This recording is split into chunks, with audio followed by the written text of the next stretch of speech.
Welcome to the Dojotalkpodcast. Please remove them shoes before entry. The master is here, and you still have not taken off your shoes.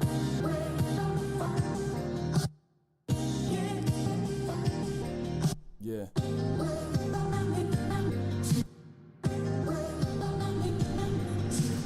Living every day to define man's mission. Look into the sky for divine transmission. Deaf man's vision makes the blind man listen. Eyes on the prize, this is blind ambition. Thank you. Welcome to another edition of the Dojo Talk Podcast. This is an impromptu episode number 115. I'm your host, Serial Sensei. You can listen to this podcast on SoundCloud, YouTube, iTunes, Google Play, Spotify. Send questions to Dojo Talk Podcast at yahoo.com. Follow the Dojo Talk Podcast Instagram page, as well as the Facebook page. Send questions to Dojo Talk Podcast at yahoo. Did I say that already? I don't know. As you guys can tell, probably from this intro, this is an impromptu episode. It was the Christmas holiday. We were all just gonna chill out, enjoy the holiday. I got a little mini 3-day weekend off from work. I just wanted to, watch movies, stay on Netflix, and kind of not do anything. But as we say all the time, this sport just never seems to sleep. So, I'm of course always joined with Antaku here. How's it going? How are we doing right now? My day was pretty boring until about 90 minutes ago. So now I don't think I'm gonna sleep tonight. So as you guys can probably tell by the title, you probably know what we're going to talk about. But before we get to that, there has been news, and we're skipping some of the other formalities of our intros due to the impromptu nature of this episode that we just we're doing on a whim. But there has been news and fight announcements and other things happening in the world of combat sports that we'll briefly talk about before we talk about the giant elephant in the room. So I'll list off some fight announcements and news, and then we'll just go from there. So starting from the top, and sorry, my notes are kind of scrambled because we're recording this. It is December 23rd at 8:28 p.m. We just decided to record this about an hour ago, so I just kind of scrambled some notes together, so pardon me if they're kind of all over the place. But starting from the top with fight announcements, we got John Lineker fighting Corey Sandhagen at the UFC ESPN Plus one card in Brooklyn. That was originally supposed to have been Sandhagen versus Almeida. I think Almeida got injured, so I won't complain about this fight though. One violent fight in exchange for another, so that's pretty awesome. Stefan Struve returning to the cage. He will be fighting Marcos Rogerio de Lima at UFC Prague. Also headlining UFC Prague, Thiago Santos, who just fights 80 times a year. He's back fighting Jan Blachowicz, so should be another violent headliner. At UFC 235, we'll have Holly Holm taking on pretty high-touted prospect in Aspen Ladd, so that'll be a fight to definitely look out for. And also on the UFC ESPN 1 Plus card, Gregor Gillespie, he's back. He will be fighting Yancy Medeiros. So I know a lot of people are hyped for that fight.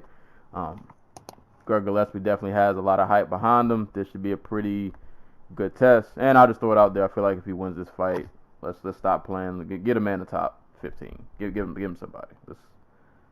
But we'll see how that goes. In other news. If any, well, for those who for those who actually watched the entirety of the Ortiz and Liddell card, you may have seen a gentleman on that card named Deron Wynn. He is now signed with the UFC. He will be competing at middleweight. So shout outs to him. I think that's one of Cormier's homeboys, I want to say. Yeah, he's an AKA fighter. Yeah, so shout outs to him. signed a deal with the UFC. Other interesting news, the UFC signed a multi-year deal with a company called Trifecta Nutrition. So this will be the UFC's quote-unquote official meal delivery partner. So basically, I guess from what I've read, what their function is, they will be providing, well, if you opt into their program called the Trifecta Fight Prep, so if the fighters enroll in the program, which according to what I read will be quote-unquote little cost to the fighters, who knows what that means. But either way, they will provide a custom meal plans for fighters who participate in the program. And I guess it's basically a way to, help them with their like nutrition during like weight cut, and also help with like weight management. So that's to help them, from the beginning of training camp until they step on the scale, all that good stuff. I thought that was pretty interesting. I feel like the fighter shouldn't have to pay for this at all, but I don't know. Whatever. I'm not gonna get into it. But pretty interesting program. But I like the idea though. With weight cutting and things being an issue, at least it seems like the UFC is taking a step to provide some kind of extra help, I guess. Well, it fucks with their bottom line. Like, look back on the Whitaker Romero fight, the rematch where Romero didn't even bother making weight. And proceeds to have the best fight of the year. Yeah. But yeah, I like the idea though. The idea is cool. So, and I think I didn't write this down, but I remember reading it. So you'll be seeing that logo, I guess, a lot on the cage. They'll be active at the Performance Institute as well. So just a good outlet for another like resource, I guess, for fighters to help them out. So I thought that was pretty cool. So we'll keep an eye on that. I wonder what the meals are though. It'd be funny if they just give them like Hot Pockets and Lunchables or something. It's just like freaking like, here's some salad and a stick of bread. Have fun. Apparently they're a large organic company, I think. But they're Trifecta Nutrition. Huh? Are roids organic? Right. give Trifecta Nutrition a look. Go look up and see what they're about. And Bellator news, Gegard Mousasi is unfortunately out of his Bellator 214 title fight with an injury. As of now, I don't believe there are any replacements. I'm not sure what's going to happen with Lovato Jr. I don't know if there's going to be like an interim situation or how that's working out. But Mousasi is out of that fight. Over in One Championship, Mighty Mouse and Eddie Alvarez finally do have debuts. They both will be debuting on the same card. I believe this event is in Tokyo on March 31st.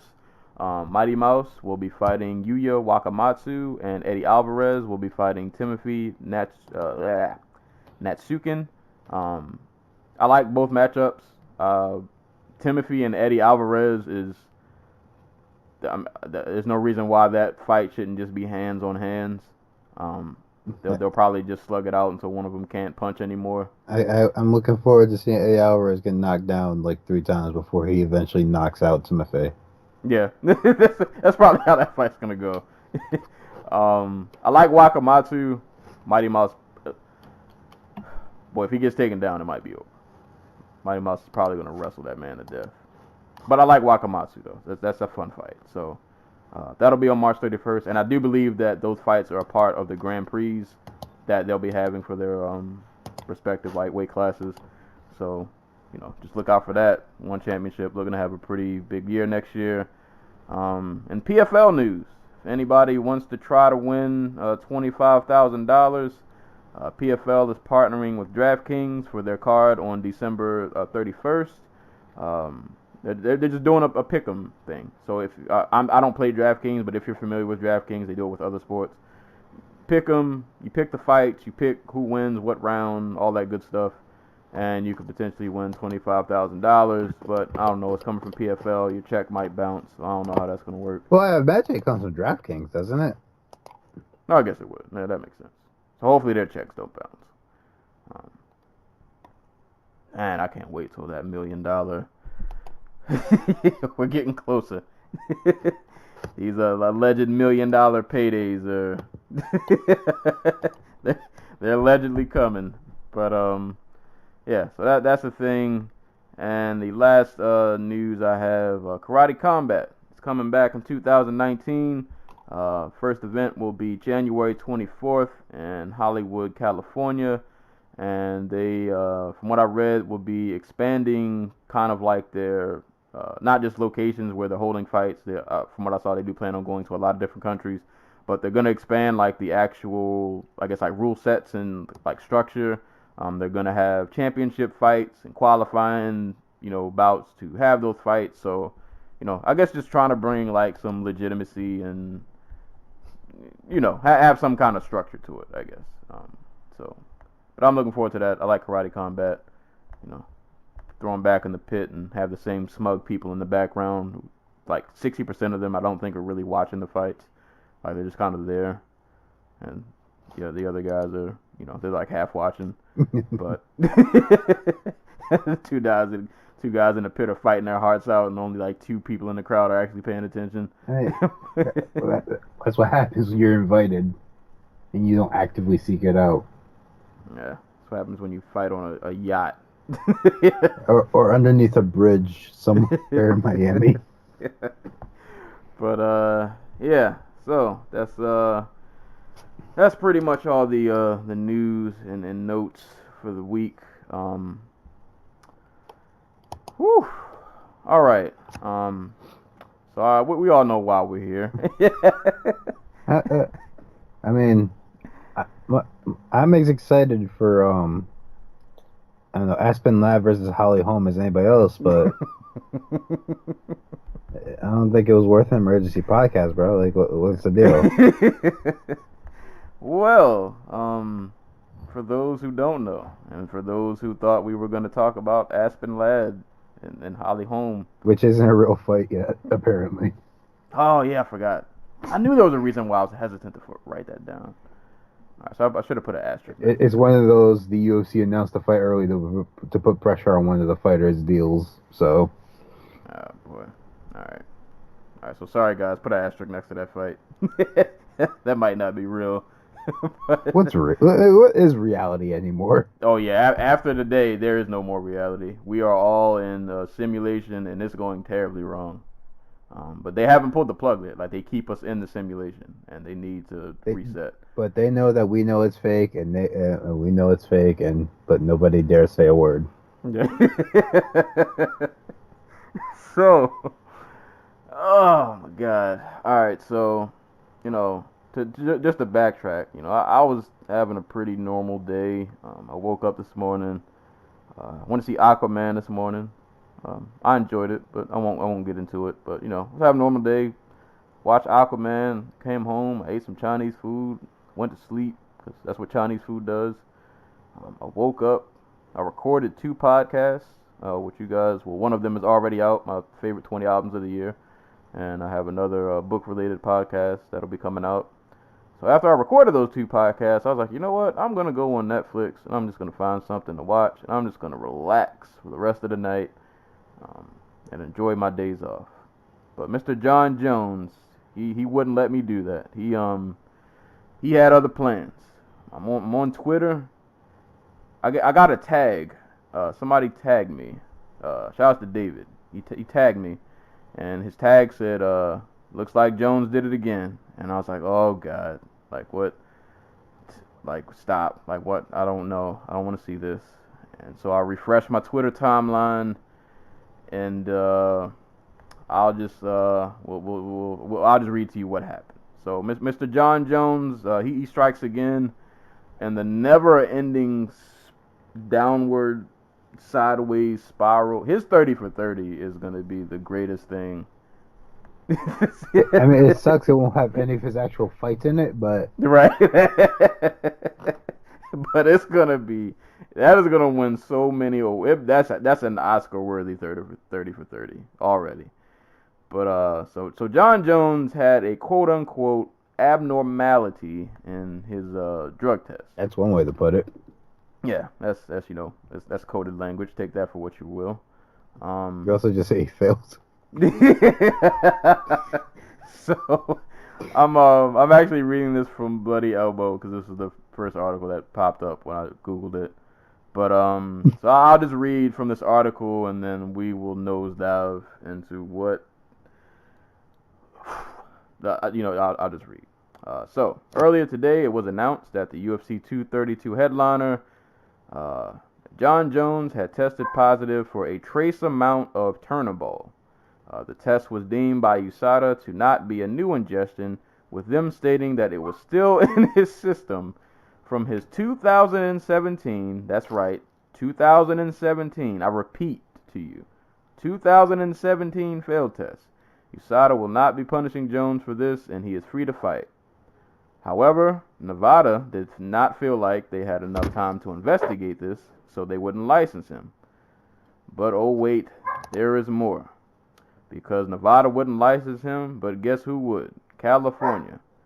So guess what happened? And I'm reading off track now. In a nutshell, since Nevada would not license Mr. Jones, but as we all know, the show must go on. This card, as of this recording, is 6 days out. I'm sorry, this is funny. Dana White, I've never heard of this in the 29 years I've been on Earth, and I've seen a lot in the world of sports and in all sports, not just combat. I've seen a lot and heard a lot. I've never heard of this ever in my life. So they couldn't hold the fight in Nevada because Nevada wouldn't license him because they did not have time to investigate. Dana makes a call to somebody in California somewhere and basically says, "Hey, yo, can y'all can we book Jones there?" They said, "Word, yeah, you can come." And they moved the entire card. They picked up the card. Like, they picked the card up and moved it to another state. 6 days out. 6 days out. After people bought plane tickets and probably spent half their Christmas budget trying to go to Vegas to watch, There's a Swedish family, probably multiple Swedish families, Yep. that planned their whole vacation around going to see Alexander Gustafsson compete for the UFC light heavyweight title in Vegas for Christmas, and now they're just kind of shit out of luck. Yep. They moved the whole card to California, people. Like, they picked up the card and literally moved it to California on 6 days out. And there are so many pins in what you just said that we have to go back and revisit. And hold up. The last point I'll make, and then we'll go back and try to figure this out. As you can imagine, if you move an entire card, like not just to a new venue or a new city, like a whole new state, that is a level of like catastrophe you can't imagine. Like, and as you figure, everybody's affected by this. So per Ariel Helwani, pretty much every fighter he's talked to and every coach or somebody from their camp he's talked to, none of them knew that this change was happening literally until they got posted on Twitter about like an hour ago. Poor Megan Anderson posted like, yeah, she didn't know until she saw it on Twitter. Apparently, Corey Anderson was at the airport and just found out while he was like boarding his plane to go out to Vegas. God. And as of now, at least from what I think, Alexander Gustafsson is on a helicopter. Yeah, he's on a 4-hour helicopter ride around the Grand Canyon. And there's who knows at this point, but there's a decent chance he doesn't know his flight's been moved to LA. Yeah. He's enjoying the scenery. He's probably having a good old time. And boy, when he lands and gets some cell phone reception again, is he gonna be in for okay, I'm refreshing my Twitter timeline. USADA just put out a statement. I'm not reading this, man. I have the Nevada State Athletic Commission statement. Oh, this is the one that's like 3 paragraphs? This is the one I just saw when I refreshed. Let's see. Today, the NSAC Executive Director Bob Bennett announced, in consultation with the NSAC Commission Chair Anthony Marnell, unarmed combatant Jon Jones will be allowed to withdraw his pending application for license which is intended to clear him to fight in a major contest in Nevada later this month. After extensive analysis of Mr. Jones, we're looking forward to his hearing. Oh, this is different. Yeah, see, mine. I'll skip the first paragraph because there's a lot of the medical jargon. Just know the substance that he tested for was the Turnaball. So this statement, as of when is this supposed? 2 hours ago. This is the same substance that was detected in Jones' positive test from July 28, 2017, for which he received a 15-month sanction from an independent arbitrator, blah, blah, blah. After examining the scientific literature of the substance and the extensive testing history on Jones, blah, blah, blah, USADA concluded that the extremely low levels of DHCMT in Mr. Jones's December 9th, 2018 sample is consistent with residual amounts from his prior exposure for which he was previously sanctioned. USADA has also concluded that consistent with the prior finding from this level, the level reported was at 60 PG, which I think is picograms. There was no parent drug or other metabolites of the drug in his sample. As a result of these findings, USADA has determined that Mr. Jones is not facing a violation per the UFC anti-doping policy. So, some things there. The amount of the drug is called Turnaball. I haven't gone back to see like what the exact amount was that was in Jon Jones' system back a year ago when this happened, or 15 months ago. But it was supposed to be really, really small, like beaker, like eye drop size in an Olympic size pool, small, if I remember correctly. Like, how was it still in his system 15 months later? that is the that is the question. I wish I would have had it pulled up. There was so many Twitter feeds going off at one point. And just not like while we're on the subject, do you remember Tom Lawler? Yeah, I'm actually Googling him right now because he said that he tested for a picogram amount. 17 picograms of aspirin got him 2 years suspension. Whew. Yeah. But here's the other thing that caught my eye in all this nonsense. So apparently the UFC flew Jon Jones out yesterday on a private plane to California to go meet with Andy Foster and the boys over at the California State Athletic Commission. So they've known about this for at least a day or two, right? And according to Andy Foster, they drug tested Jon Jones when he landed and expedited his case, his test, and he came back clean. How?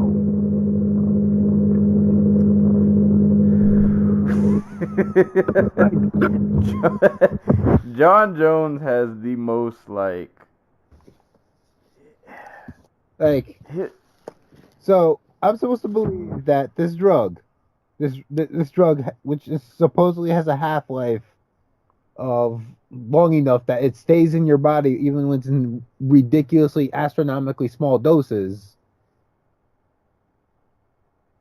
that it survived in Jon Jones for 15 months. And the day after he receives bad news on his drug test and him and his promoter decide, you know what, we're just going to uproot the entire car to a different state. Takes another drug test and passes. And listen, man, I've been a big Jon Jones fan. I've rooted for Jon Jones in pretty much every fight he's been in. I've also seen a lot of people fail drug tests. And none of them seem to have the same problems Jones has. Like, when they fail, it's pretty definitive. Like, you tested you tested positive for so-and-so substance. We got you. You're out of here. Right. Jones is the only one. The only one who on Monday tested positive and then on Wednesday tested negative. I'm just saying. I'm just saying, man. If it looks like a duck, walks like a duck, waddles like a duck, you know.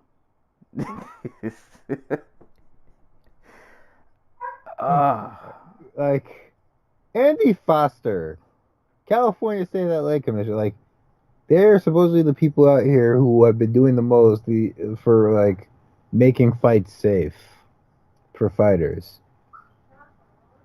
But, like, it's been a really shitty end of the year for them, hasn't it? It's all self-inflicted.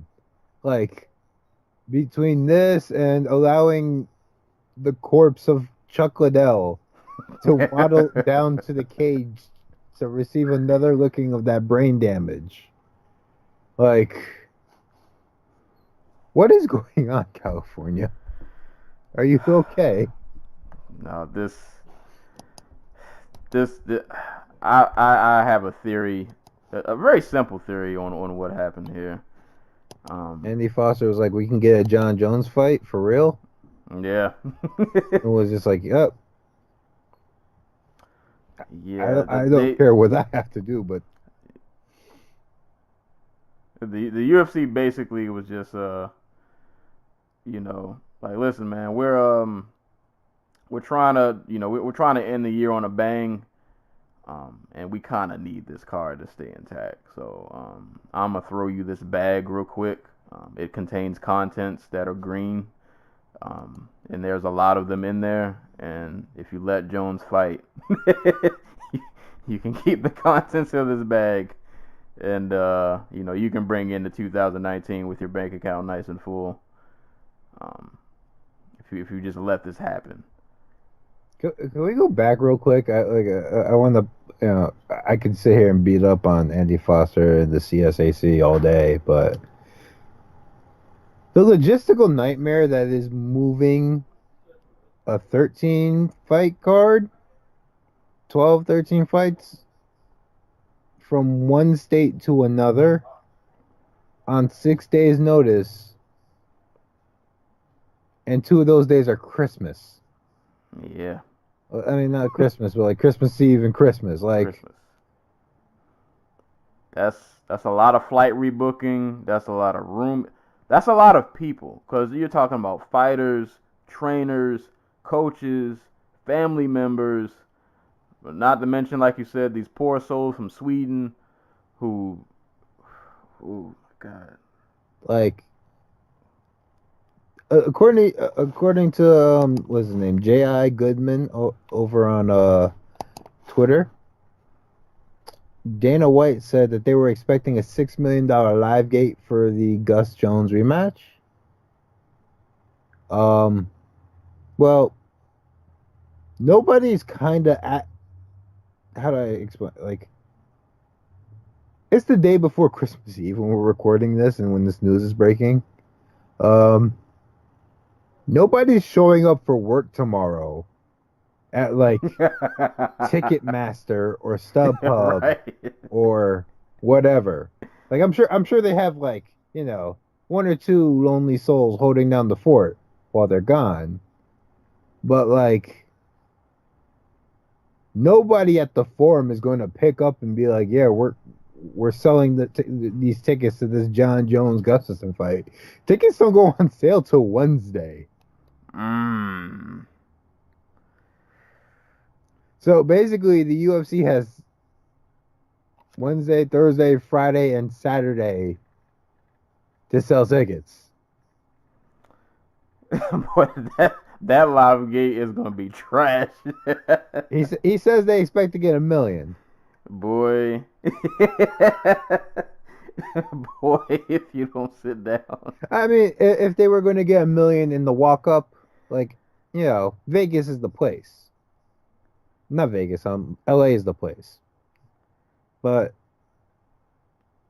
come on. Somebody just sent me a Twitter picture. Wow, how many picograms did they find in Jon Jones' system? And it's like 18 pictures of Aaron Pico.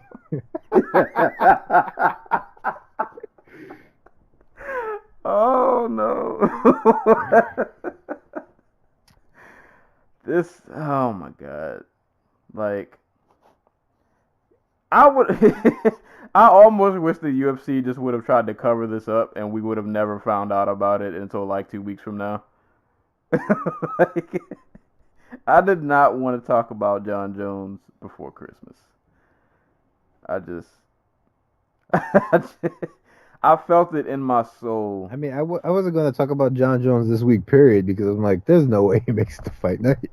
Yeah, I mentioned last podcast to you guys that I partner with the Technical Foul podcast and be doing write-ups as like previews before their fight cards.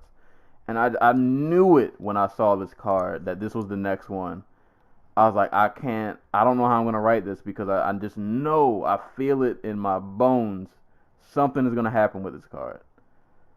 And lo and behold, just, I'm still mind blown that like you literally, you could have just, you could have canceled, well, maybe not canceled the fight, but let's venture off into hypothetical world and see other possibilities that like could have happened. Like, imagine they didn't cancel UFC 233. They were just like, because worst come to worst, they probably just push it back a month, right? Yeah, you could have. Like, if they were still searching for that main event right now, they could have just been like, okay, you know what, whatever. We'll run Cyborg Nunes probably on like, it's not gonna lose money. Like, okay, they'll lose money in that people will probably get their refunds and they probably won't like, they'll lose on the gate, basically. But that fight probably still does decent enough numbers so where like the UFC makes a decent profit. And then they could just start off the next year with Jon Jones' return versus Alexander Gustafsson. Like, no big deal, whatever. We have to wait one more month. But now, you lose out on that gate. You probably lose the media coverage? Like, I don't even know. Like, this is the biggest. This can only happen in MMA. I've never seen so much like. This is one of the most dysfunctional. This is the most dysfunctional thing I think I've ever seen in a sport ever. Like you don't even tell the people who are going to be competing on the card. Like, imagine like you're a fighter and you don't have Twitter. Like, what the hell are you doing right now? Like, I'll say like, I mean, well, luckily I got the card pulled up in front of me. Like, most of the fighters on this card are actually like solid names. Well, we got one guy from the Contender Series on there. He probably has a Twitter. I would think. No, but just imagine I don't. No, I get what you're saying though. Like, and I don't know how this works with like reimbursements or because I imagine. All right, let's scroll up. All right, if you're, I'll just throw Cyborg's name out there. All right, you're Cyborg. I'm pretty sure Cyborg isn't. She's probably not super balling out here, but I don't think she's broke. She's probably pretty well off. I think she's doing pretty well for herself. But let's scroll on down the card and let's say you're an Andre Ewell, Bavon Lewis from the Contender Series, a Montel Jackson. Pockets probably aren't that deep. So I don't know how much, if at all, if they're going to have to come out of pocket to... You're putting people in the hole, potentially. Like, you're messing with people's money. Because I'm going to assume that they're not going to cover this, because I just don't think that good of the UFC that they'll... I want to believe that they do, and I hope that they do. But Dude, Gus, Gus, go home. go home. Like, Just hop on the plane. When the helicopter lands and you get the text message, tap the guy in the front, tell him to get the chopper back up. Just go home. Like, just go home, Gus. Like, nobody's. I'm not blaming you if you just walk the other way, because Like, they knew about this over the entire weekend. In theory. Like, there's no way they didn't. oh my god.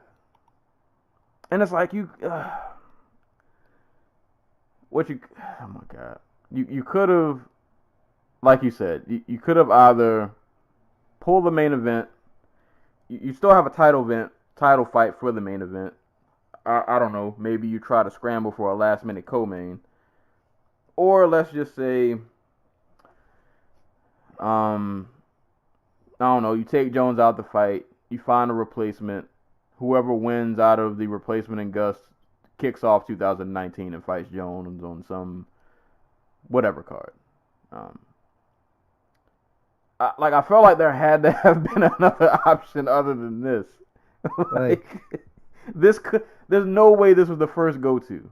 Like, there's no way that the very first decision when they found out the drug test was, at quote unquote abnormal, they was like, oh, nah, we just gonna pick up the whole card and just move it. That's past 0 to 100. Like, you went from 0 to light speed. Like, you skipped everything in between. Hold up. So, I assume you saw the DC note Twitter post about, like, you saw that joke, Jeff Novinsky joke, Andy Foster joke, a pitcher turnable the size of an Olympic pool from 2017 that stays in your system for 18 months joke. Nevada State Athletic Commission, your cool post. Yeah. What was it? Well, DC also posted that on Instagram, and Jon Jones, with his first statement, says finding out he failed his. I'm sorry. Oh no! So Yeah. So right. Johnny Jones decided, this is how he wanted to this is how he wanted to present himself after he just ruined a whole bunch of people's weeks. I could slap your wife on the ass and you could literally do nothing about it. You're my bitch, DC. That will never change. Funny how you're giving me 2 posts but said nothing when I asked you to come get your belt back. You know what I'll say about Jones? The one thing I'll give him credit for. You remember back in the day, like when he first, like it kind of like during his rise, and people felt like he was like not being himself. Oh. He kind of had that fake good boy image. I mean, he's still fake. He is, but no, I think he's turned full heel. Yeah, I mean, and I'm glad. Don't get me wrong, he's full heel. Oh, he's embraced it. But his heelness involves just being really fucking fake. Because he immediately deleted this post. Also, just I apologize for the dog barking and people screaming like it's my sister's birthday. No, I'm not missing a party. We had our party on Friday, but she has all her friends over, so they're all downstairs making noise and. All right, that's fine. This. Yeah, like I said, in a year full of just insane headlines like UFC lightweight champion throws trolley through bus window, injures 2 fighters, traumatizes 1. Like Cody McKenzie sexually assaulted by like I don't know, a million other crazy headlines in this sport and even outside the sport. I don't think anything's affected me so much as your text where it says UFC decides to move entire card to LA. Like a month ago, This was Tenshin Nasukawa, Floyd Mayweather. This eclipsed that. Oh my god. Like the only situation I can think that is similar is WrestleMania 7, Hulk Hogan versus Sergeant Slaughter when they moved buildings, and the kayfabe reason that they moved buildings was for security reasons.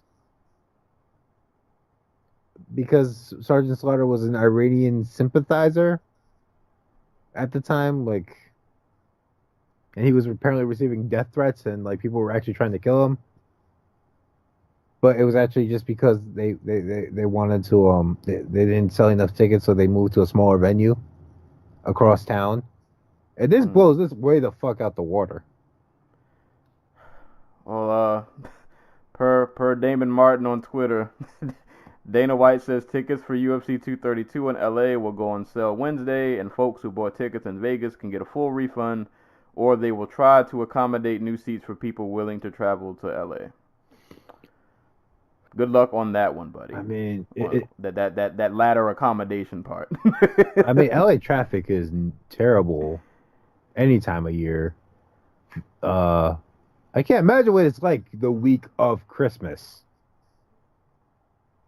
Like, the week between Christmas and New Year's. Like, it's gotta be god awful.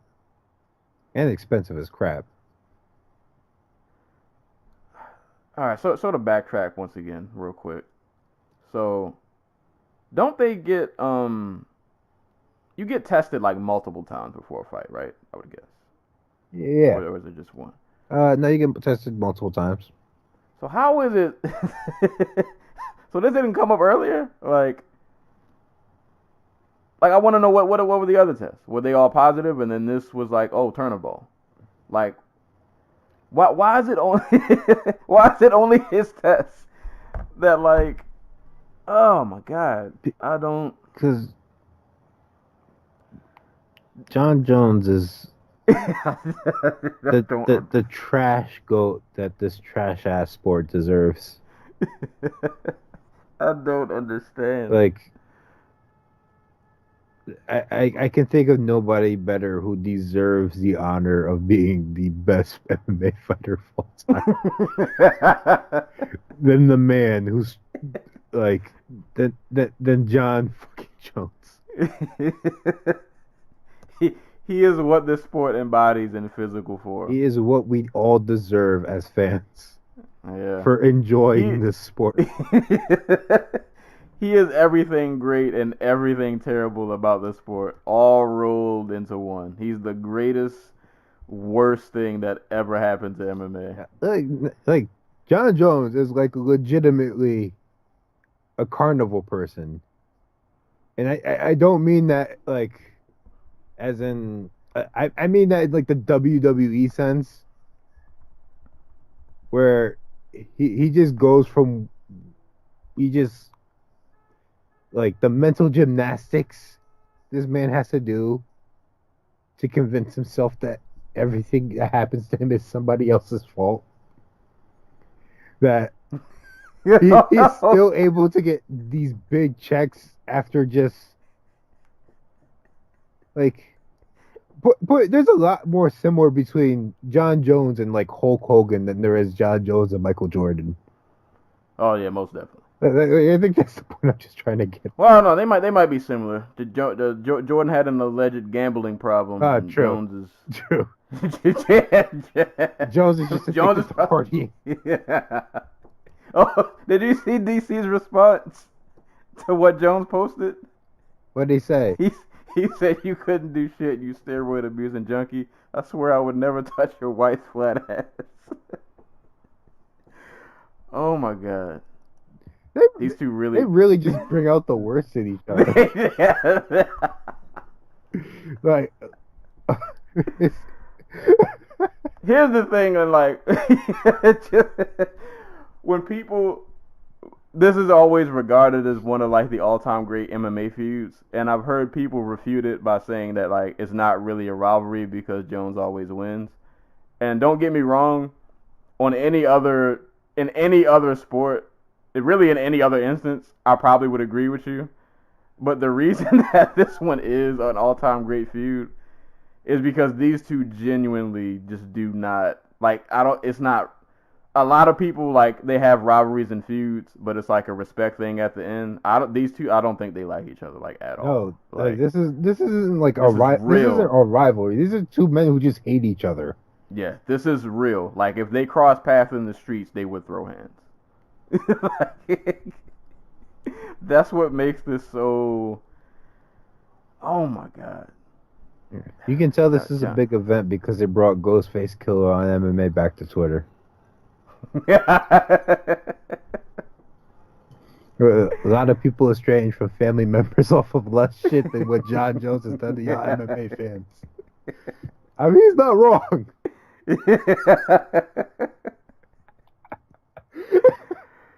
Oh my god. Like, my head.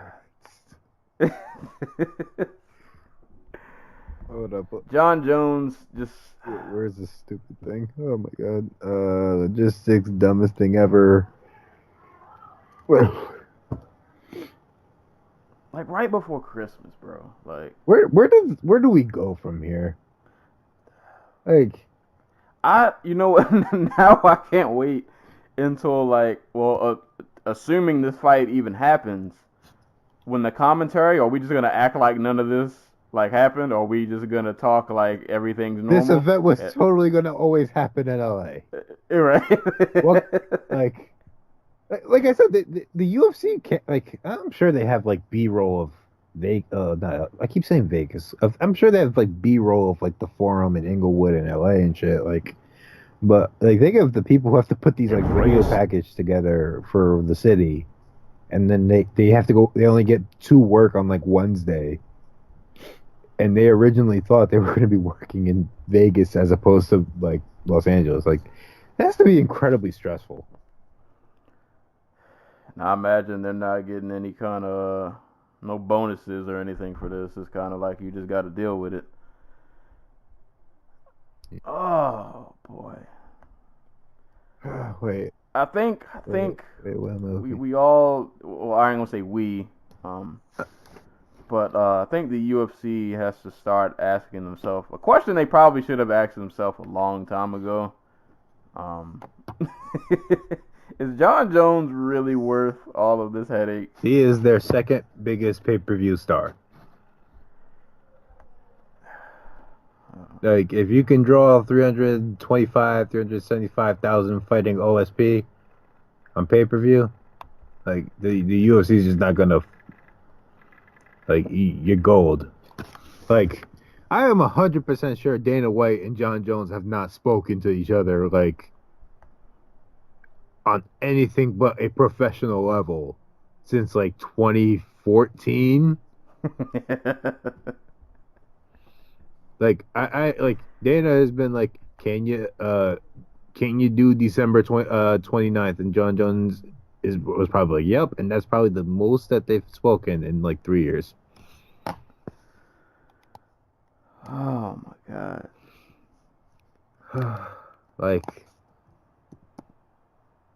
This is our sport, ladies and gentlemen. We still have 5 days left. 5 days for this card to completely implode. 5 days for us to find out that LA can't actually hold it because there's a softball tournament in the same venue that day. Imagine UFC 232 has to share a freaking a venue with the high school volleyball team World Series of Fighting did. I was gonna say a lot of I don't know how every state is. A lot of states are having I don't know, maybe is football season still going on in high school? I can't remember. I think it's basically over. There might be some championship games lingering around somewhere. I know a lot of the cities do their whole they'll do a citywide, if they're big enough, they'll do a citywide, county-wide tournament or something like that. But for basketball, but nowadays who knows? It's also I saw this on Twitter. So the UFC has been pretty much ignored it because I know when I hear Dana White and he's passing something in the back for hours and hours on that. But there was one bit that somebody posted to Reddit that was just fucking amazing. It just encapsulates Jon Jones and the chaos that he invites into the sport. So this was back in 2016 when the UFC was getting ready to sell. They were heading into UFC 200, biggest card in it. It was supposed to be the biggest card in history, the promotion. And famously, that's the one where Jon Jones first tested positive. I believe that was the first time for steroids. And apparently, according to this documentary, and there's no way to know how much this is true and how much this is just Dana White and the Fertittas just being like, oh, Jon Jones is the problem child, and he is. But they have to go the extra mile sometimes. Basically, it came down to Jon Jones was pulled from the card for failing a drug test the week of the fight, and it almost cost them their $4 billion deal for the sale.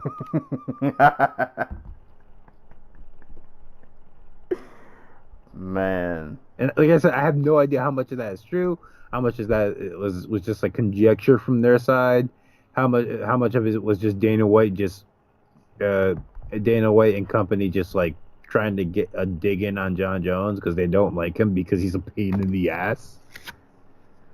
But apparently the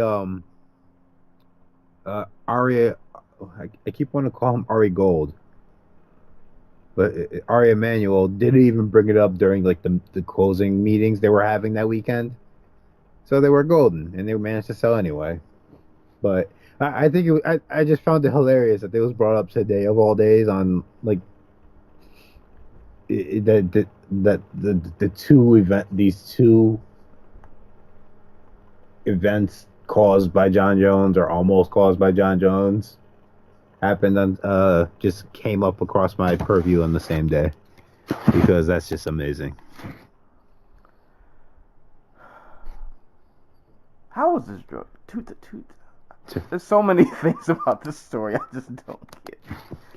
2017 and there's like a little stream of Turnaball in his system. The important thing to realize is if you make enough money for somebody, you are untouchable. Yeah. Especially if that man is a billionaire. Oh my god. Yeah, man, just like hugs and prayers to everybody who bought tickets for this because I'm throwing on gloves at this point. I think you all have earned the right to like turn the whole event into a Royal Rumble, and just if there was a day to be a brawl in the crowd, this is the event. I don't even know. I know you said that you wanted to have us on for like a prediction, dealio, but considering the circumstances. I'm gonna go. Does the fight happen come Saturday? Yes or no? You know what? You can't move a card from one state to another and not have a fight. So I'm gonna say this fight does happen. What's even wilder is that Jones is going to win. And then we're going to get another story about 2 days later. And something else is going to happen. And this is all just going to be a beautiful train wreck. We're going to end 2018 in the best, worst way possible. Like, this is probably going to be an amazing fight. And it's going to temporarily make us forget about all of this. And then probably that Tuesday, he'll fail another drug test. Something's gonna happen. He'll drive his car into the Grand Canyon. Yeah, he's gonna win his belt, and he's gonna Ye- he's gonna crash on the way home, or something's gonna happen by Tuesday that week, and we're all gonna have to take a hard look in the mirror and ask ourselves, why do we watch this sport? Why do we accept this this torture that we put ourselves through? Another question. Considering all the amazing things that have happened this year, where does UFC like? I know we said this is like the craziest thing that's ever happened in terms of like the UFC like trying to finagle their way to making like to meeting their goals, but like where does this headline rank among the just barrage of craziness that's happened this year between freaking Khabib Nurmagomedov hopping the cage after tapping Conor and curb stomping his BJJ coach. Conor throwing a trolley at a bus full of fighters and getting half a card canceled. Freaking Chuck Liddell Tito Ortiz 3 on pay-per-view. I like tension as a California. It's What else? the thing about this headline is that like it's not surprising, but it's just like It's like the audacity, you know? right. How dare you do this? It's like that, it's like when that one uncle who has the drinking problem shows up drunk, and you're just like, really, man? Like, it's not surprise, but it's in that general direction. Right. It's just like, come on. Yeah, it's like you didn't have to do that. Like we were all having a good time, and then you just had to. You had to ruin a good party, man. Everything was good until you just kind of.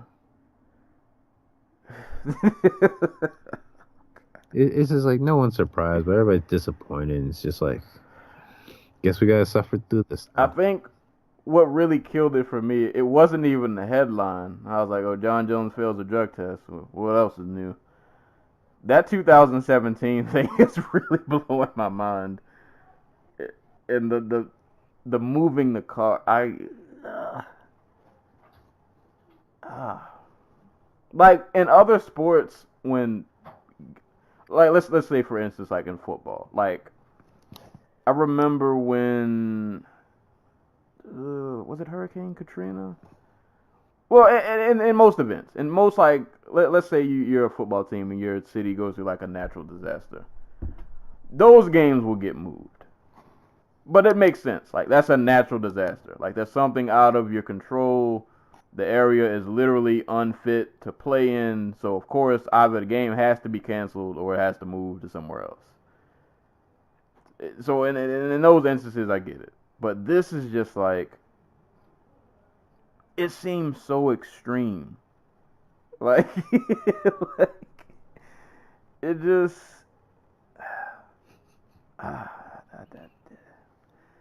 I struggle to find the words. I struggle to find the words. All right, let's move this somewhere else. So let's go to an alternate reality. Let's say, for example, they took Jones off the card. They wanted to keep the main event, and they took Jones off the card. So we need a replacement. Theoretically, who are some replacements that maybe we would like to see? There we go. That was quick. He probably would be ready too. He's probably ready right now. This man just sits around at home waiting to be called on, so he can rip that freaking hammer off his chest and just beat another man to death with it. Like the hammer probably glows when he gets a phone call. Like, it knows it's about to fight.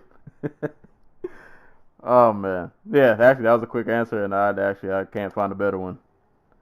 Yeah, Santos and Gus. And the thing is, I think theoretically he could win that somehow. Like Gus is way more technical, but I could see that fight going to where like Gus boxes him up, and then out of nowhere, I mean, Jan Blachowicz tagged up Gus, so he did. come on. Yeah. It didn't even, you know what? It didn't dawn on. I don't know why I didn't notice this until like literally a couple days ago that the Jones Gus was the headliner and Cyborg Nunez was the co-main. Jones and Gus isn't even for a belt. Like it's not even for an interim, right? No, Like this it's is just a. yeah, it's for the title. It's Huh? for the title. I thought DC gave up. Oh no, he did. Okay, he did. Forgot about that. All right, this is what's for belt. So is the worst scenario in this that John wins? I mean, like, Because if John wins, we've seen this story play out how many times now? 2? yeah, basically. Third time ain't the charm, buddy. Not with this. It doesn't. John wins. He gets the belt back. He fails another drug test. Does something stupid, goes to jail. Yeah. Like, Or we find out that there was more Turnaball in his system that this report says. It was more than some picograms. turns out it just replaced his fucking blood. Right. It's infused with him now. It's in his DNA strand. And now we got a whole nother issue on our hands. Dude. This is... What a clusterfuck this sport is. Poor Michael Chiesa. He's already going through a lawsuit. Now you got this going on. Yeah. Like, we didn't fucking get to Michael Chiesa, like, and all his shit. Like, what a year for that guy, right? You're part of the infamous Dolly incident. Get your title shot, all but, that's gone. Oh my God. Like, where do we go from here, man? Like, what could possibly happen in 2019? Because at a certain point, I feel like we're just gonna break like the sport. You know what I mean? It's all gonna fall Like, apart. it's just going to fall apart under its own stupidity. Like, are we going to get to the point with like, like, are we going to get to the point of like the WWE where like Dana White was like not Dana White, like Vince McMahon was allegedly paying off like people to look the other way when Jimmy Snuka murdered his girlfriend? Like, are we going to get to that point? Because I kind of hope we don't. We don't. I feel like we're already there. I feel like we're in like the beginning stages of that. Like, because somebody definitely got tossed a bag in this. like, I don't know if you heard the rumor that was going around the other week, and I don't want to. Yeah, probably don't put it. Probably not put it on the air. I'll ask you afterwards because the source is the Sun, and the Sun is shit. But now people can know what I'm talking about because I said where the source is from. So whatever. Oh man, what a day! A lot can happen in 20 minutes. Like one day you're sitting down and enjoying your Christmas break. Next minute, your whole card is picked up and moved to a whole nother state, and you just kind of got to deal with it. You no choice. That's gotta mess up like your weight, the weight cut, and that this is one of the messiest situations I've seen in any sport ever. I like to point out, like, Michael Chiesa's not at a hotel right now. He's at an Airbnb in Vegas. Like, I know this because he posted a video of himself dancing in his Airbnb kitchen. Lord. Oh, that's about to change. And I saw a Joe Rogan post earlier that he said he wants to get somebody on his podcast by the end of the week to explain this. Joe, if you bring Jeff Novinsky on that show, I do not want to hear from Jeff, whatever his name This is. is a guy who got a reputation for like digging through like Major League Baseball players like garbage to try to find evidence of wrongdoing. And he's over here like, yeah, no, Jon Jones didn't fail. Like, bro, I don't want to hear anybody try to make sense of this, because this is just, there's nothing to make sense of. Like, this is just a failure on all accounts, and we all know if this wasn't Jon Jones, he would have gotten the boot, and this wouldn't even be a conversation. You gotta give Jon Jones the benefit of the doubt, though, because he did community service for that other thing he did. I mean, that was his logic, so. And it worked. Yeah, changed man. You know, born again. Born again doing the same shit. The worst type of born again. How do you reincarnate to the same person? I mean, you're just that strong a personality. Oh my god. Whoa. What is this? Uh-oh, what happened?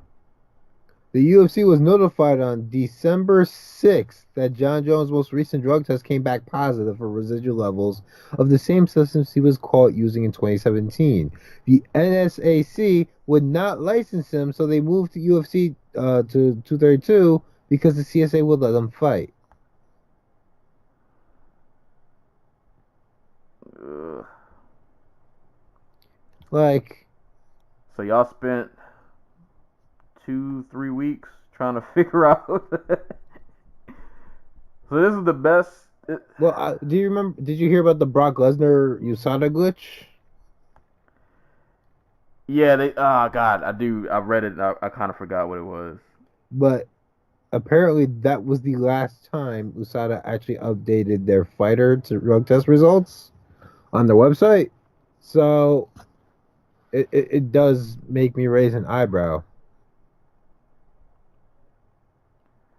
So is there a small chance that Yeah. Jones is Well, like either we let people juice, or this shit shouldn't be happening. Like, come on. Did the USADA deal have like a term limit, like a 4-year, 3-year? It was like 7. I don't remember. Lord. I don't know. USADA versus the athletic commissions is going to be amazing moving forward because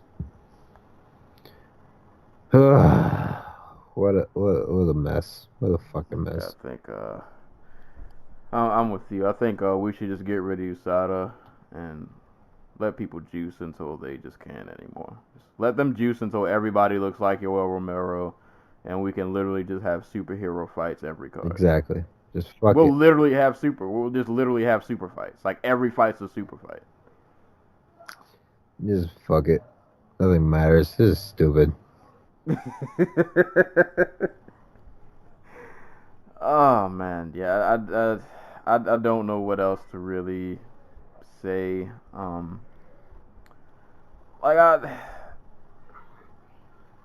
USADA just seems so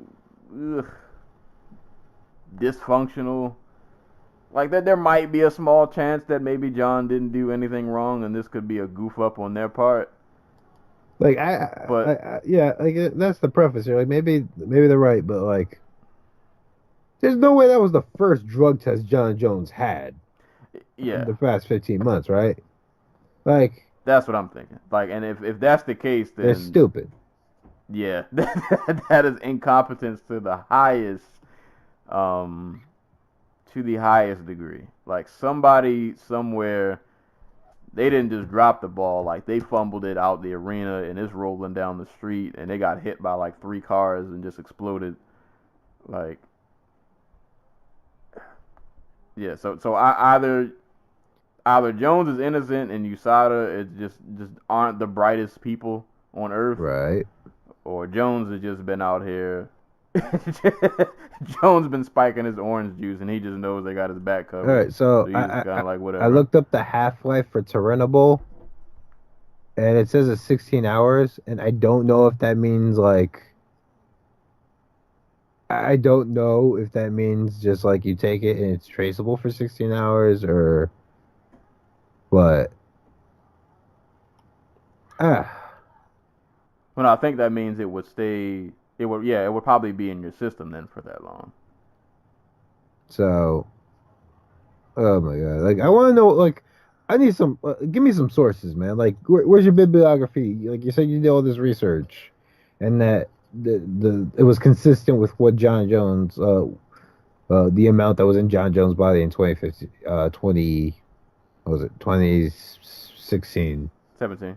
So 17 or 16? Yeah, 17. 17. I think. Okay, so like I need some I need some bibliography. Like, what are your records? Who'd you talk to? Like, what the fuck's going on? Like, come on, this is ridiculous. Bro, they just typed up a press release and they just got out of there. Boy, them. Oof. Somebody dropped the ball somewhere. I mean, is it really dropping the ball when you just spike it into the ground? Like, let's be real. Ah, Like, I just wish y'all would have covered this up and lied to me. Like, I mean, they tried. I'm like, so y'all knew about this test since beginning of December, and this was the plan. This was what we all sat in the meeting room and agreed on. We're just gonna move the whole card. Just so many questions, so little answers. I don't really know what else to. Can we go over really quick how quick the California State Athletic Commission expedited this test? Like, Boy, they got an intern a piss in that cup. like one, it's Christmas weekend.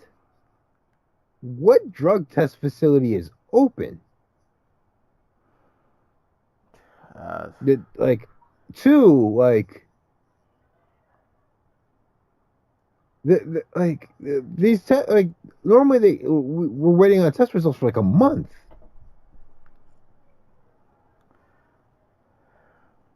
I don't know. Yes. Jon Jones' positive comeback tweet. I'm focused on achieving my ultimate goal of reclaiming my light heavyweight title. I have willingly submitted to every USADA test in the lead up to this fight, and USADA has confirmed what I've been saying all along, that I'm a clean athlete. I sincerely thank the California. Oh, well, the tweet ended. I guess he forgot to type the rest. The California. Thank you, I guess. The second reply is from Jurassic Park when Jeff Goldblum was looking at the dinosaur dump. Oh man.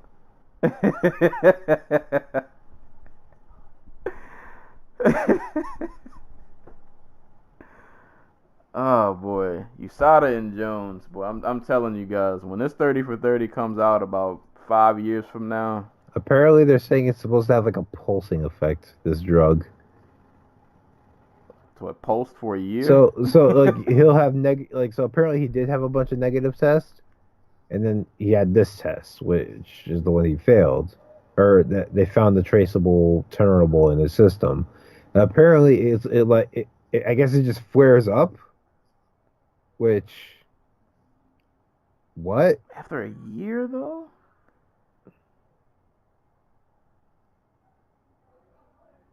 And I don't know, like, I'm not a scientist, so I could be talking out the side of my neck. Yeah, like, there's a chance that Jon Jones is telling the truth, and he's not on the thing.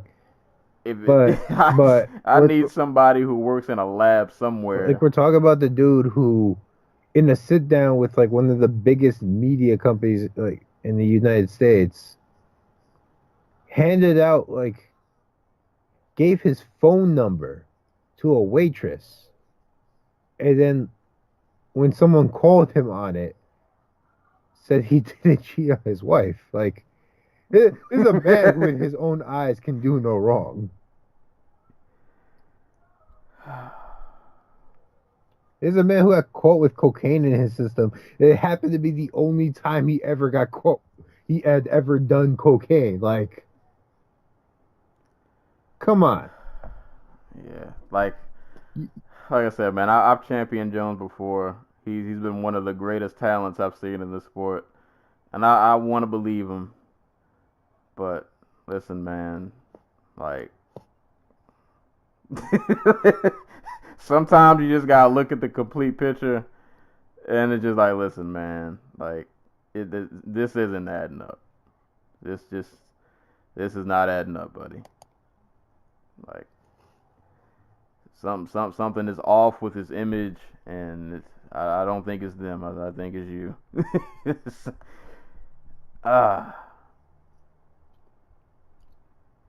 So I forgot. I didn't bring up the old tweet of. I forgot if they mentioned like how long would it take the athletic commission to investigate? Because I'm wondering if they knew about the test on the 2nd or 3rd or whenever it was, could they have investigated it like just earlier and maybe this not even have just became a thing? So instead of them doing this 6 days out, they could have done it a couple weeks out, and maybe we could have got this all over with. I don't know. I don't understand the wait between like when they found out and now why this is now a thing. Like, why did it take so long? From what I'm reading, that was an inference by what journalists. Oh, okay. So it's not.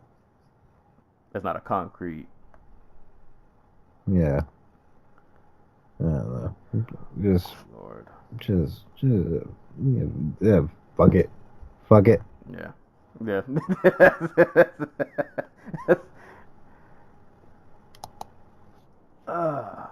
Because it just somewhere this was a case of negligence. Because even if that December whatever date isn't like on the money exactly, if it was within like that week span, there had to have been a way that they found out early and could have gotten all this handled. Because I mean, if we expedite and piss test now, I don't see why this couldn't have been expedited had y'all found out early, and we all just could have cleaned this and swept this whole story under the rug, and it might not have even really been a thing. Like something tells me if the USA had known, they would have moved venues. Like either they were waiting on like the Nevada State Athletic Commission to flinch, or I don't even know. Like because like they probably would have moved venues in an effort to get the biggest gate possible, because that's what you do. If they knew that Nevada wasn't going to license them. So I don't know what the truth is. Quite. It'll be interesting to see when Dana has to get on the dais and explain the timeline. Probably after Jon Jones wins his stupid title back. And we all have to pretend like he won it clean. With no controversy. I don't think Gus got back from his helicopter ride yet. Maybe the UFC was just like, please don't post anything on Twitter. We'll give you extra money. If you're going to post anything, just be like, yeah, no, you did a good job. Or whatever. I'm ready to go. Oh, boy. Man. Oh, man. Jon Jones can never go away quietly.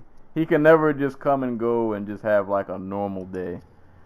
Like when Jon Jones shows up, it's like a black hole. Like my dude, he should have been a pro wrestler. Oh man. Like he should have went to the NFL with his brother. He was bad at sports. That's the only reason he fell into wrestling.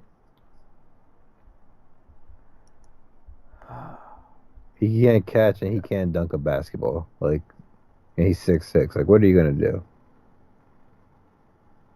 You gotta go beat somebody up for a living, apparently. Boy. Well, I think Gus probably won. A lot of fans, pretty sure a lot of people now just off principle are probably rooting for him to win this fight. I mean, I'm still not. I'm not invested in this fight emotionally so much as I am like in the chaos and the dumbness, because that's all that matters, right? Yeah, that's what we signed up for. Like at this point, we're just here to see how things go sideways. We don't really care how things turn out. Yeah, I'm invested, not emotionally. I'm just invested in the sense that that first fight for me is like one of my all-time favorite fights, and I've wanted this rematch for a really long time. Boy, did I not know what the cost of winning this rematch was going to be. I mean, we all have to pay the cost, man. Like, yeah, but this is what you wanted. This is how you're gonna get it. You'll have no choice. I didn't want the cost to be this much. You got what you wanted. You got what you wanted. You got what you wanted. So why are you mad? Well, hopefully I got what I wanted, because Saturday isn't here yet. Yeah, you're right. And I mean, fuck Saturday. Freaking 1 o'clock on Sunday morning isn't here yet. Right. Like, we all tune in for like Nunes versus Cyborg, and like Dana White hobbles into the cage and is just like, yeah, Jon Jones got really high in the bathroom before the fight, and he just passed out, and now he can't wait. No way he can wake him up, so the fight's off. Bye. And he runs away with all of the people's money, because that's what Dana White does now. Oh my god. Yeah, man. I don't really know what else we can say about this. This, like I said, this is an impromptu recording. So, you know, like I said, just for context of this podcast, the news broke probably around, I don't know, 7. Let me find. I could just find the exact time. Was it Brett who broke it, or was it MMA Junkie? I want to say Brett. Could be wrong. Brett should be the one with the show. I'm sorry, but Ariel Helwani, that's not it. That is like 6:19. All right, yeah, that makes sense. So it broke around not too long after 6. About 7. We decided. Well, I sent the text asking if we wanted to do this, and we started recording around 8ish. So we're recording this literally, like I said, just in the moment, in the heat of all of this craziness happening.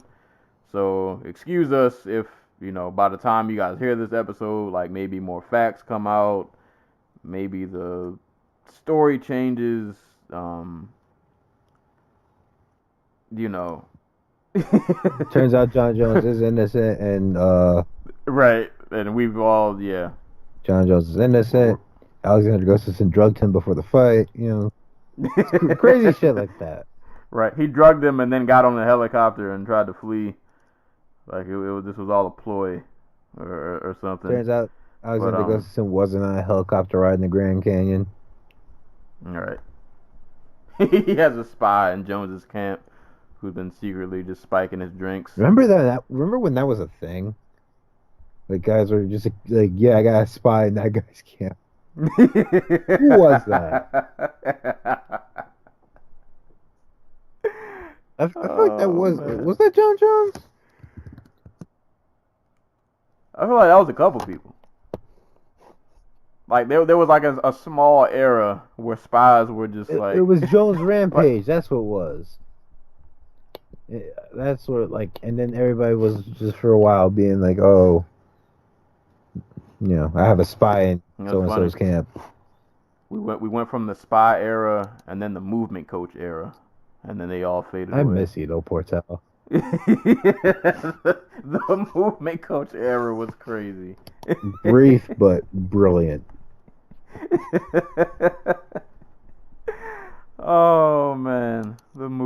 coach era. It ended when the freaking when your guy loses to a guy who moves like he's 50 years old in the same way Nate Diaz does, like, maybe not the best movement coach. Yeah.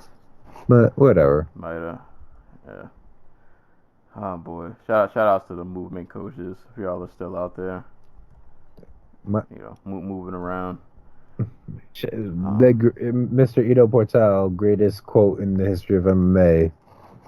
People are not made of sugar. Also, one does not scare a hooker with a cock.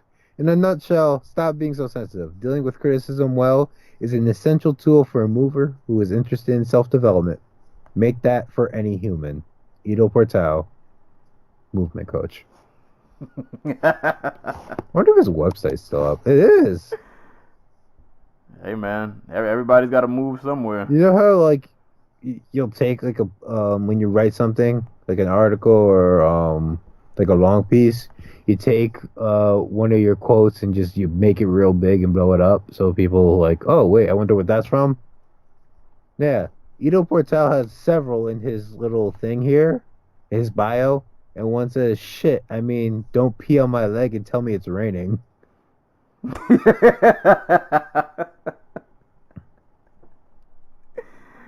Oh man, what a day.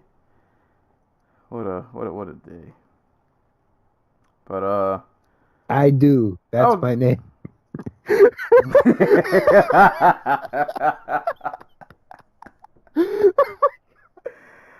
Oh my god.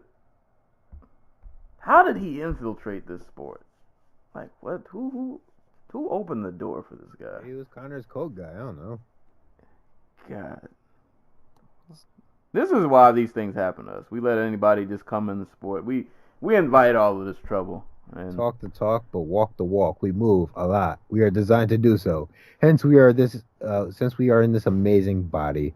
I don't mean training for 45 minutes 3 times a week. I mean a lot. Heck, 100 years ago, just to have a drink of water was a workout.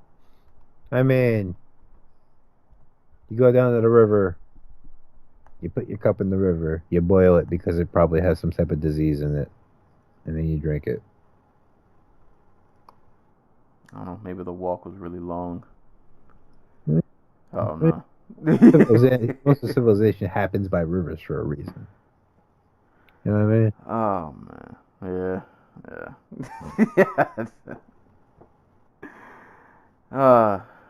Yeah, man. Hopefully, it's still out here throwing like tennis balls at Conor McGregor's face. Because that was. I don't know, maybe he'll move in because Kavanaugh is out, right?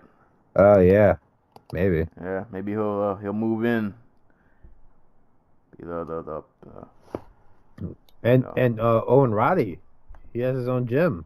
He's like no longer at the SBG in Ireland, or not Ireland, in Dublin. So, Lord knows like what that what that training situation's like. So, I don't know.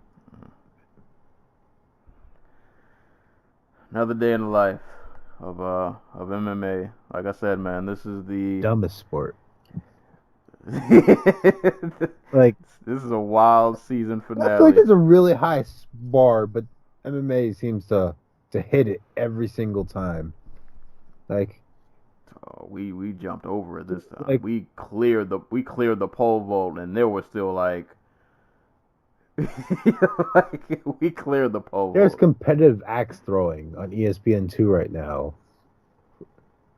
and I just like that's a smarter sport than this.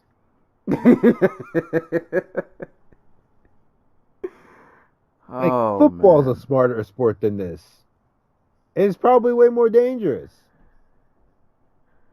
Definitely way more. But hell, at least people watching, so you can make a living. Like,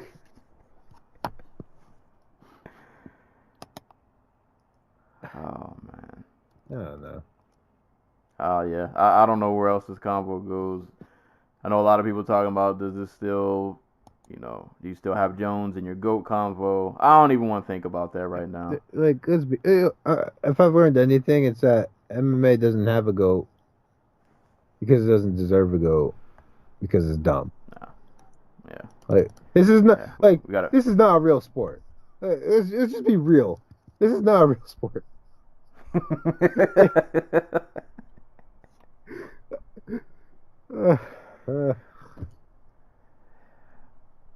What is life?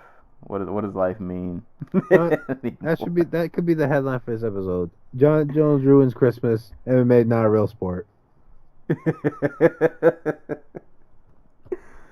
Oh man, but yeah, I don't know what else to say. They're just confusion, shenanigans, incompetence, and Jon Jones and failed drug tests in the same sentence again. We'll when we record next week's podcast, I'm pretty sure there'll be more stories to break, more information to that we can cover, all that good stuff. We have some. Well, we got a busy week next week, aren't we? Yeah, got that card, and you're gonna have Ryzen. Yeah, Ryzen going down. PFL's on the 31st. And then our of the year. Yeah. Bull crap. I don't know why I called it that. That'll be coming too. So we should have headline of the year as one of our categories. I've been meaning to go back to listen to the episode to get my categories in line. I legit don't even remember anything about that episode. Like, it was long. When did they not? Oh no! This was that one might have been a record. I think we hit 4 hours. I think we've done that before, and we'll do it again. We definitely will. Oh man, but yeah, we'll be back with more news. We just had to do this impromptu because this was too wild to just not talk about. I didn't want to talk about it at first. I wanted to enjoy my Christmas and not talk about Jon Jones, but Lord, life happens sometimes, man. What can you do? Not this. Yeah. So I don't know. I still we've talked for now an hour and 50+ minutes, and I don't even think we really have any answers. I don't even think we really said anything. This is just us trying to work through our confusion. Thank you for joining us. Right. You guys got in on a therapy session. This is MMA therapy. We're just trying to make it through. I swear to God, I feel like this is the Dojo Talk podcast is like how I rationalize being an MMA fan. It's just like I come up here every week and I'm just like, this was awesome, but this conversation's also holding back some very negative connotations going on in my brain. Oh man, yeah, this is bad. This is talk about a black eye on the sport. I mean, how many more can we have? Boy, it's more than a black eye. This is Martin's face after the Tommy Hearns fight. He's getting kicked in the dick repeatedly. Yeah. And the sad part is, we'll all be gathered around a TV or a laptop or some kind of device, and we'll be watching. We're all going to line up to get kicked again next week. Yep. That's what we do. Because we need it in our lives. Yeah, it's an abusive relationship that we just stay in. we know what's gonna happen. Somehow it reaches new heights that it's not supposed to reach, but hey man, they raised the bar with this one. I'm starting to think I really need a therapist. Yeah. This sport is not healthy. There's nothing about this that is symbolic of a healthy relationship. This is we've been cheated, we've been lied to. People who paid have lost money, they've lost time. The people who actually do this for a living The people Yeah, who entertain they- us have been cheated and lied to, and have. Oh my god, this sounds like pro wrestling all over again. You know what? Let's just move on. yeah. Let's yeah. We can wrap this up. Um. So that was today's episode. Just kind of an impromptu, unraveling of all of this wildness. But we'll try to end on a positive note, as always, and with parting shots and shout outs. So I will give 2 shout outs. It's kind of fitting because Daniel Cormier is just tied to Jon Jones at the hip. But one of my shout outs will go to Daniel Cormier. He actually won ESPN's pick for Fighter of the Year. So good on him. He was also, strangely enough, number 3 on was it Sports Illustrated's the dominance list. Like, he was ranked above like James Harden and LeBron James and the horse that won the Triple Crown. Oh, he was. That was my next shout out. Oh, sorry, my bad. Well, no, not for the number 1 on that list. But now that you mention it, yeah, they have DC is ahead of Novak Djokovic. He is ahead of Lewis Hamilton. He's ahead of LeBron. He's ahead of Mookie Betts. He's ahead of Drew Brees. He's ahead of Justify, the horse. It's crazy. I didn't really look at the whole list. I went straight to number 1. So shout out to DC for 3 on the dominance list and 1 on ESPN Fighter of the Year. My other shout out goes to most dominant athlete on ESPN's list of the year, Simone Biles. I did not know that she won all of these medals at the World Championship events, and like the day before she had a kidney stone. No, that girl is tough. Yeah, that's some superhero type. I've never had a kidney stone, but I know people who have, and they tell me like it's one of those things that like when it happens to you, you wouldn't wish that on anybody. Ooh. My middle school health teacher had it. Apparently, he was like, "Yeah, it's like squeezing a watermelon through a garden hose if you're a guy." Ugh. Yeah. So. So she won her record 4th all-around title. She led the U.S. team to gold. They won by a record margin. She won 4 medals. She's the first U.S. gymnast to medal at every event at a world championship. And she also ran the table at this year's U.S. Classic. And this is all, like I said, after a kidney stone and her taking a 2-year hiatus. So she just comes back and just picks off where she left off. And she has a dominance rating of 3.248. I don't even know what that is. It sounds good.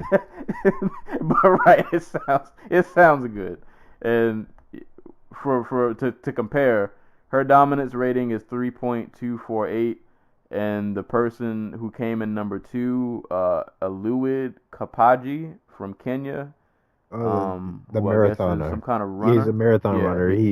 He broke the what was it, the New York Marathon record by like 1 minute and 7 seconds, and his dominance rating is only 2.35.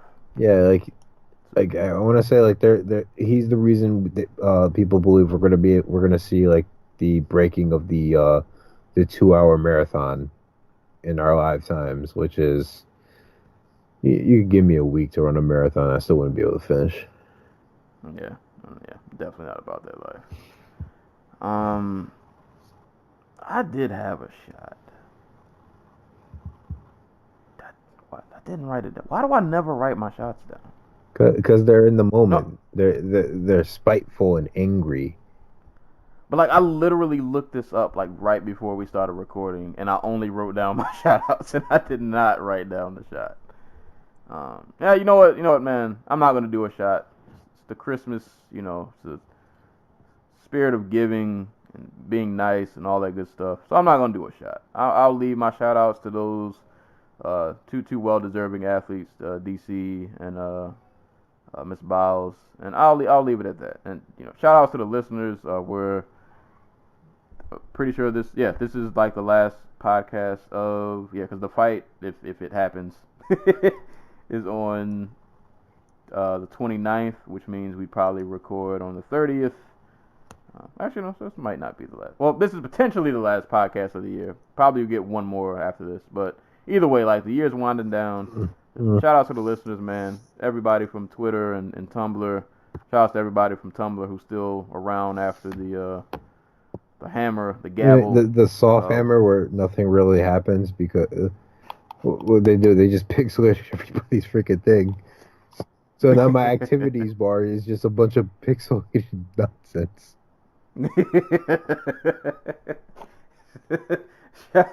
Just shout outs to you Shouts guys. to the porn bots because they're still there. Alright, they didn't get blocked.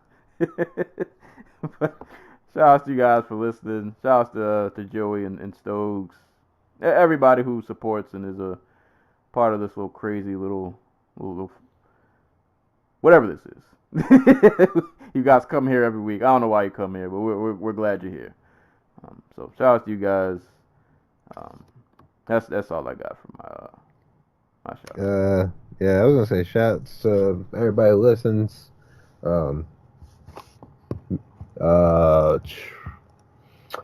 Shouts to Josh Warrington, who won what was apparently a really great fight with Carl Frampton over on ESPN Plus this past Saturday. Dude, like, I know Joshua is the big story when it comes to British boxing, but Warrington has had a goddamn crazy ass year. Took the title off of Lee Selby, takes a decision off of Carl Frampton. That's pretty damn big. Like, he's won 4 different world titles, I think. So he's doing it up big over there in Wales, Yorkshire. There we go. So shouts to him. And if you guys didn't get the chance to see it, go catch Chisora versus White, and watch Derek Chisora lose his soul via just left hook from Dylan White, because that was some crazy shit. Like, I think I saw that highlight. I didn't see yeah, it. no, like it was a rematch from their was it 2016, 2017 fight, which was a really great fight and one of the better fights of the year. Go catch this one if you didn't get a chance to, or even just look up like the ending highlight. But like, go watch it. It was actually a really competitive fight, and Chisora might have been up on the cards before getting knocked out in the 11th round. Which is always it's always a little bittersweet, because you're like, oh, that one guy was doing so well, but then he got murdered. Yeah. So life happens fast sometimes. Yeah, man, this sport, the combat sports, just never fun if you're getting hit anyway. I think that's basically it. Like, I probably had more, but shouts at Andy Foster. Just continuing his spiral down the drain. Shouts to the WNBA who released their schedule for 2019. I'm actually trying to go to a game this year, so shouts to that. There we go. NBA's out here freaking trying to give me pay $60 to go see what's basically just a freaking college team with my Knicks. Like, dude, like half the team can't even go out and buy drinks. Like, come on. But y'all want me to pay $70 to go see them play freaking Brooklyn? Like, are you for real? I can go see Seton Hall play for like $12 in Newark. It's like the same damn thing.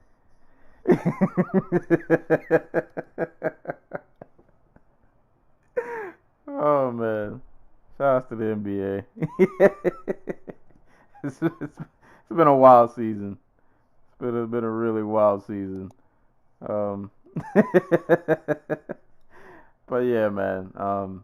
Thank you guys for listening. This episode you guys should be hearing on Christmas Eve. So get your little MMA talk before you kick off your holiday season. Hopefully, some of you guys are off work. Shout out to everybody who works in their like essential personnel.